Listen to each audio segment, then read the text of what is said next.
రామ్ చరణ్ అంటే నేను రామ్ చరణ్ ఉన్నప్పుడు నేను పుట్టినప్పుడు నేను ఇంటర్ ఎప్పుడు చదువుతున్నాను. ఇంటర్ చదువుతున్నప్పుడు నాకు అన్నయ్యకి అబ్బాయి పుట్టాడని చెప్తే ఇంట్లో నామకరణం చేశారు. నామకరణం చేసినప్పుడు మా నాన్నగారు పెట్టిన పేరు మా ఇంట్లో అందరికీ ఆంజనేయ స్వామి పేరు రావాలి, మా ఇంటి దైవం అని. రామ్ చరణ్కి రాముడి చరణాల దగ్గర ఉండేవాడు ఎవడో హనుమంతులు, ఆంజనేయ స్వామి. నిత్యం బలం ఉండి కూడా వినయ విధేయతలతో ఉండే వ్యక్తి ఆంజనేయ స్వామి. అంటే ఎంత ఎదిగినా ఎంత శక్తిమంతుడైనా అడిమాది అష్టసిద్ధులున్నా తన శక్తి తను తెలియకుండా ఎదిగే కొద్దీ ఒదిగుండే ఆంజనేయ స్వామిలాగా ఇతనికి రామ్ చరణ్ అని పేరు పెట్టాలని చెప్పి మా నాన్నగారు ఆలోచన చేసి తనకి రామ్ చరణ్ అని పెట్టారు. అలాగే రామ్ చరణ్ నాకు ఎందుకంటే నాకు చిరంజీవి గారు అన్నయ్య కాదు, పితృ సమానులు, తండ్రి సమానులు. మా వదిన నాకు మాతృమూర్తి. సో నాకు రామ్ చరణ్, నేను బాబాయ్ వీటన్నిటికంటే కూడా నాకు ఎప్పుడు ఒక తమ్ముడు.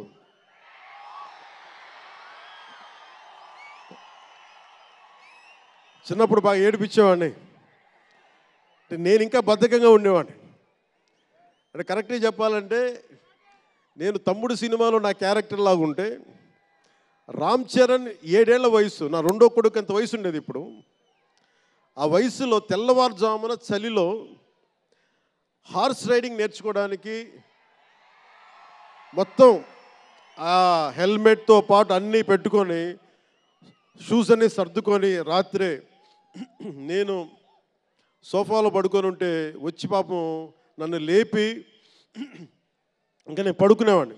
తను రెడీ అయిపోయి నన్ను లేపి ఒకసారి నేను దింపాల్సి వచ్చేది. ఇష్టంతో కాదు, తప్పక లేదు తిడతారు ఇంట్లో. అంటే అంత క్రమశిక్షణతో ఉండేవాడు చిన్నప్పటి నుంచి.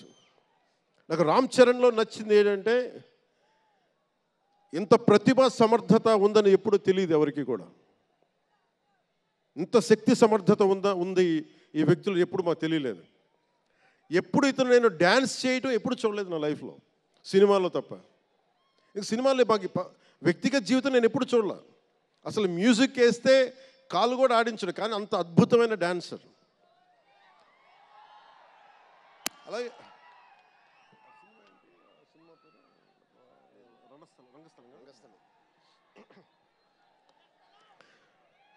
రంగస్థలం గురించి మాట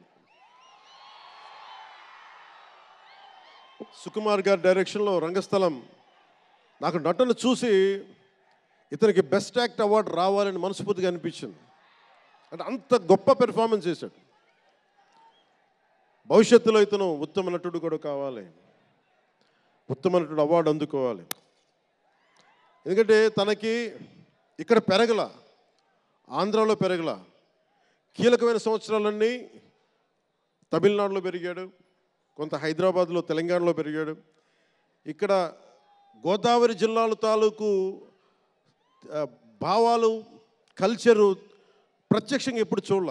అవన్నీ తెలియకుండా ఆ క్యారెక్టర్లో ఇమిడిపోయి కొన్ని తరాలుగా గోదావరి తీర ప్రాంతంలో పుట్టిన వ్యక్తిగత యాక్ట్ చేసిన విధానం చూస్తే నాకు అమితంగా నాకు నచ్చింది. అంటే అంత గొప్ప నటుడు ఉన్నాడు. చిరంజీవి గారు వారసుడు అలా కాకపోతే ఇంకెలా ఉంటాడు. చిరంజీవి గారికి తగ్గ వారసుడు. తండ్రి మెగాస్టార్ అయితే కొడుకు ఏమవుతాడు, గ్లోబల్ స్టార్ అవుతాడు.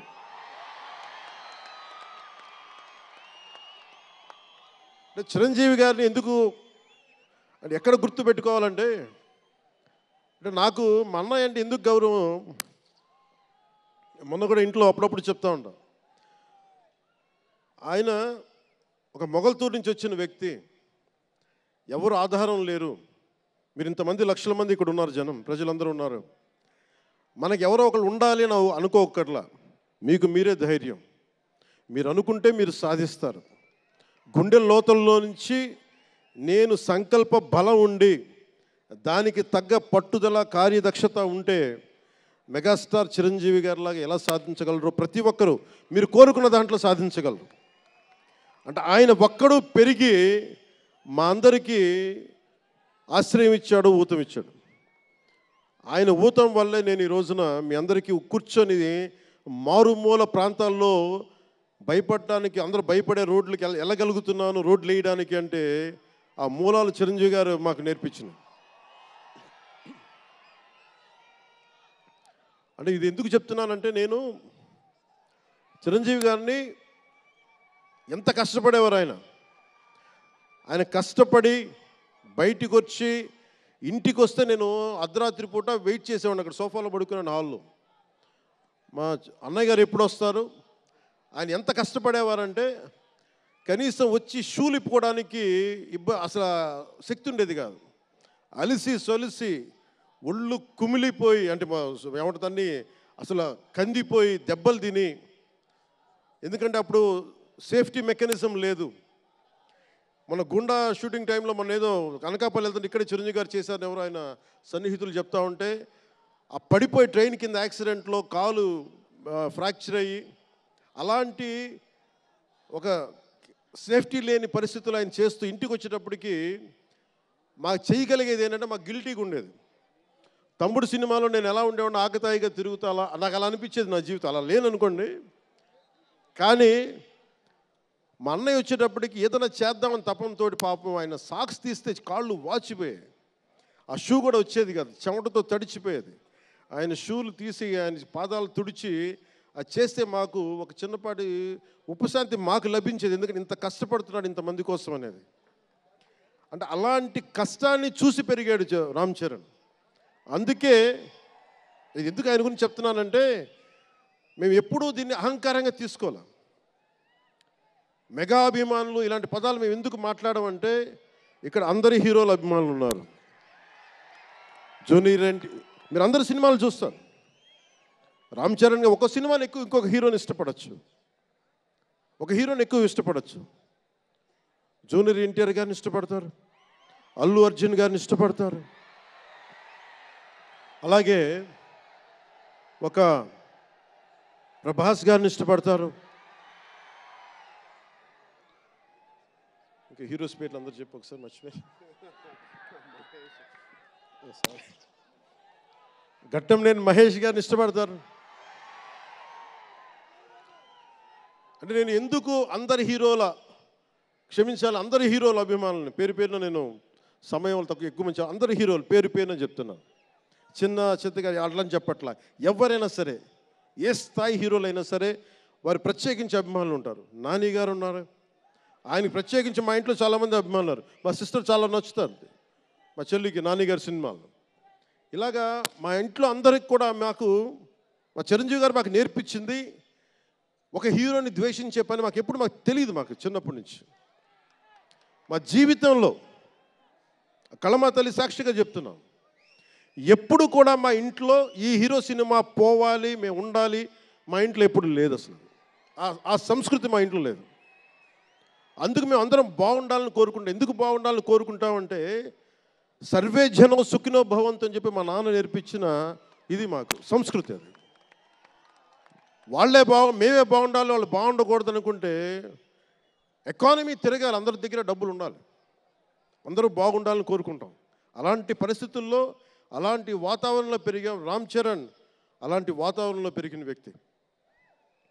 నాకు చాలా గర్వంగా ఉంటుంది, చాలా ఆనందంగా ఉంటుంది. అతని హార్స్ రైడింగ్ చూస్తే మటుకు నాకు చాలా అసూయ వస్తుంది. నాకు చాలా తక్కువ సందర్భాల్లో నాకు అసూయ వస్తాయి. మొన్న ఈ మధ్యన అరకుకి వెళ్ళినప్పుడు గిరిజన ప్రాంతాల్లో ఉన్న సోదరులను చూసి, ఆ పచ్చని చెట్ల మధ్య వాళ్ళ జీవన విధానాన్ని చూసి నాకు అసూయ వచ్చింది. అలాంటి అసూయ రామ్ చరణ్ని చూస్తే నాకు మగధీరలు అనిపించింది. ఎంత అద్భుతంగా చేస్తున్నాడు ఇతను. చిన్నప్పుడు నేను కూడా నేర్చుకొని ఉంటే, ఇలా ఇంట్లో కూర్చొని కాళ్ళు బాగా జాపుకొని కూర్చోకుండా, పుస్తకాలు కాకుండా ఇంకేదైనా చేస్తుంటే నేను ఇంత అద్భుతంగా చేసేవాడిని అనిపించేది. ఆ పట్టుదలతోటి నాకు హార్స్ రైడింగ్ నేర్చుకోలేదు జీవితంలో. ఇప్పుడు గబ్బర్ సింగ్ సినిమాకి నాకు హార్స్ రైడింగ్ పెట్టారు. అందరూ ఏమనుకున్నారంటే పవర్ స్టార్ అంటే అన్నీ వచ్చేసి అనుకున్నారు. నాకు తెలియదు అవన్నీ. హార్స్ రైడింగ్ అని చెప్పారు, ఓకే అని గుర్రం చూపించారు నాకు. అది కచ్ రాష్ట్రం గుజరాత్లో. గుర్రం దగ్గరికి వెళ్ళా, సార్ ఏం లేదు, దౌడు తీసుకుంటే గ్యాలప్ మీద వచ్చేయాలంటే ఓకే షూర్ అన్నాను, డెఫినెట్గా వచ్చేస్తానన్నాను. కింద పడితే ఏమవుతానో నాకు తెలియదు సార్. నాకు ఒకటే తెలుసు, తెగింపు తెలుసు. గుర్రం దగ్గరికి వెళ్ళి చెప్పా, దానికి చెవిలో చెప్పాను, నాకు హార్స్ రైడింగ్ రాదు. వీళ్ళందరూ నన్ను ఎక్స్పెక్ట్ చేస్తారు నేను చాలా గొప్ప హార్స్ రైడర్ అని. అంటే హీరో అంటే అన్నీ తెలియాలని అనుకుంటారు, నాకు తెలియదు హార్స్ రైడింగ్.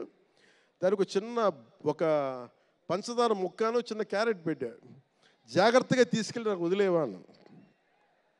పాపం ఆ గుర్రం అది నన్ను ఎంత అద్భుతంగా తీసుకెళ్ళిందంటే అది మీరు చూసారు ఆ సీన్లో.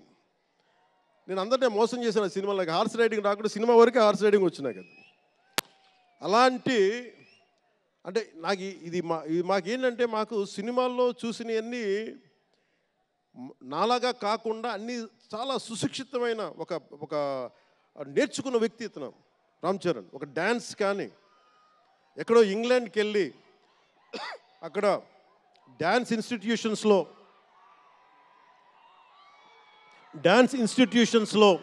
డ్యాన్స్ నేర్చుకొని ఇవన్నీ వచ్చిన వ్యక్తి. అలాగే ఈ సినిమా ప్రత్యేకించి చాలా సోషల్ మెసేజ్ ఉన్న సినిమా నాకు అర్థమవుతోంది. పొద్దున్నే ట్రైలర్ చూశాను, గేమ్ చేంజర్ ట్రైలర్. చాలా అద్భుతంగా ఉంది, చాలా బాగా ఆడుతుంది అని చెప్పి మనస్ఫూర్తిగా అందరికీ అభినందనలు తెలియజేసుకుంటూ,